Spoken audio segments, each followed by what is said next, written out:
What are we looking at? We're looking at a knife. Jonathan Stiles designed Camp 180 Kizer. Big knife. Big knife. Big Wayne want big knife. Mongol-like. And here it is. Johnny Stiles up there in Canada. And this is his. Like the Militaud, John. I liked it. Liked it a lot, right? The Kit Poo. Liked it a lot. Yes. This is not the first fixed blade he's been doing, but it's one of them. You know, I mean, months ago, maybe a year or more ago, he's done fixed blade knives for Kizer, whoever. So, but this is his camp knife. It's the Camp 180 AEBL, Jonathan Stiles design once again. And that's just DNA from all the, ninjas that attacked me, and I had to dispatch them. But here it is. Didn't even hurt the blade, really, to tell you the truth.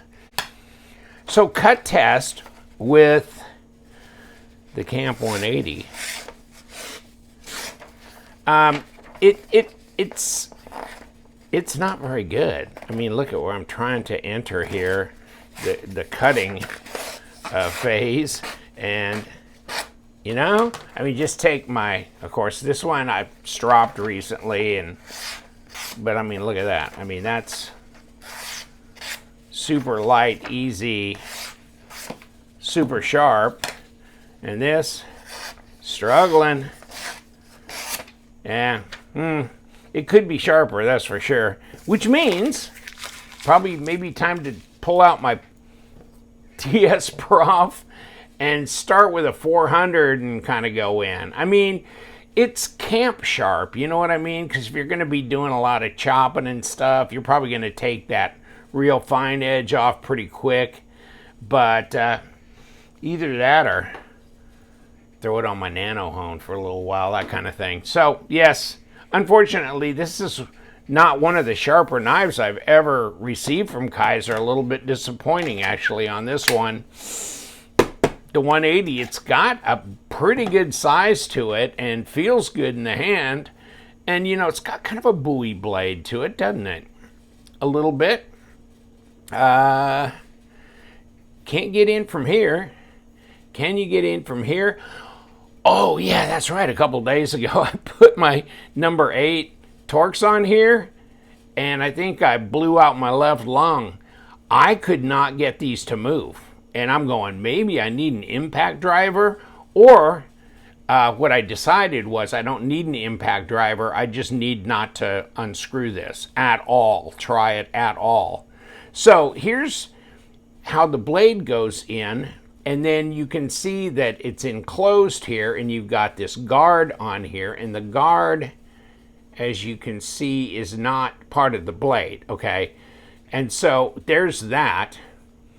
And here's this, and here's for a lanyard, and it's so probably got, this is probably going through the handle of this knife, which means this is some kind of a reduced tang, it's not full tang, comes through here, got these holes, this and this, clips onto that, and then you push the guard on, all that kind of thing. So, and yeah, it's got a little bit of, there for maybe if you needed to, kind of hammer something out or whatever. There you go. You got a tech lock on this side of it. Yes. So you've got some different carry options. You could take the tech lock off and just clip it to something or whatever. Can't put it in your pocket. It's a little bit big for that. And let's, speaking of maybe a little bit big for pocket carry. What is it, 5.5 inch, something like that? Blade. Yeah, 5.5 inches at 14 centimeters. And then overall, you've got 10.25 inches at 26 centimeters. Yeah, I guess so. 26, isn't it, right? Shit. Okay. But there it is. And I don't know how much it weighs. We'll weigh it both with the sheath and without and see where we come out. if we can get it to weigh without touching the table. 11.3 ounces. Just put it right here. 7.6 ounces. Okay, and then if you're going to grams, 216 grams. And then don't touch the table. Okay, at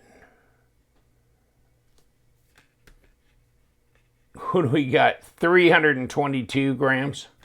322 grams versus 215. Okay, that's what we got. Easy in and out, no rattle. Got a drain hole here. AEBL, good steel. I mean, a close relative to Nitro V, or did I already say that? And what we got here? 0.18, 4.6 millimeter thick, okay? Not a 1/4 inch thick, that's for sure. And 16.6 millimeters at 0.65 on the handle. Obviously, these don't turn, and you can, if you can, and you want, give it a shot. But no, I busted loose a chest wall muscle or something, trying to unscrew this, and I go, nah, what am I doing? Stop it, I don't need it. I don't need to open it. I get curious, and I get into stuff, and I get myself in the middle of stuff, so I'm going, hell with it. Okay, here it comes in a box. Are you ready? Yes, the outer kind of, cover. There's the inner box. Inside the box, is there some more things? Let's hope so.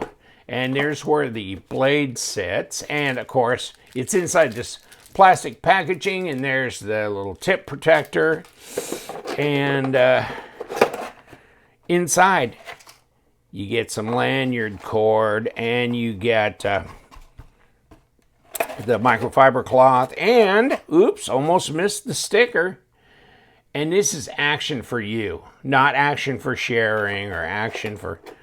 Why has it always got to be action? Can't we just relax? We don't need the action, okay? Not today. Football Saturday was tough enough on me, okay? I'm going to do some less action and more laying back with the grill and a cold beer. How about that? It is the day of rest, my friends. And so this is what I do on my day of rest, I guess. What the hell? And subscribe to my channel, by the way, because obviously this needs to be, I need to buy a new one of these. They're very expensive, you know that. And so I need to refurb my, okay, actually I have a bunch of these. But, yeah, subscribe to my channel. Tell your friends to upon, threat of whatever. And then you can see more Kizer concept knives and CJRB and Bestech and Wee knives and Civivi and on we go, right? But this one is new from Kizer. Jonathan Stiles, he's got style. I met him in Atlanta 2025, Atlanta Blade Show, and that was the first time I ever got to meet him in person. Long way from up there in Newfoundland. And I'm not sure they were going to take him back. I think Customs, took him and confiscated him. Oh, no, I got home. But he probably wanted to stay in Atlanta. It was so nice and humid and hot. But maybe not. Kizer. That feels good, though. The ergos are fine. That's fine. The edge was not that good out of the box, though, was it? Wow. Negatory on that. That's the first Kizer I've had that where the blade edge was just not quite up to par. Now, I don't know. Yeah, I've heard the talk about, a certain kind of edge, a user edge for a, chopping, using camp type, bushcrafting knife. I don't know. But regardless, I would think it would want to be sharper than that.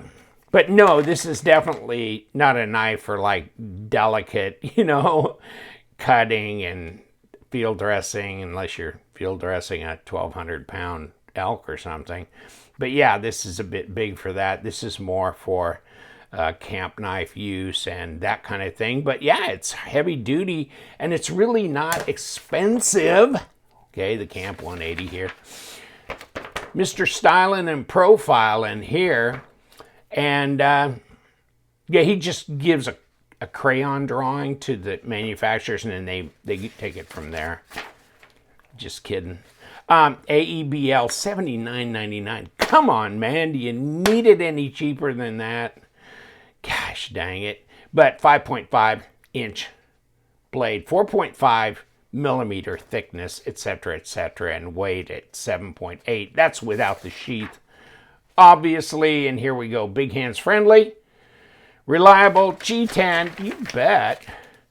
So good blade steel, good user blade steel, especially for the price. You know, made by a knife that, you know, a guy that lives up in Newfoundland, he ought to know what it's like to be out in the shit, right? In the woods and with all of God's glory up there. I mean, whew, that's kicking it. Check it out, though. The Camp 180, another big one by Kizer, for sure. And a pretty damn reasonable knife maker designing this.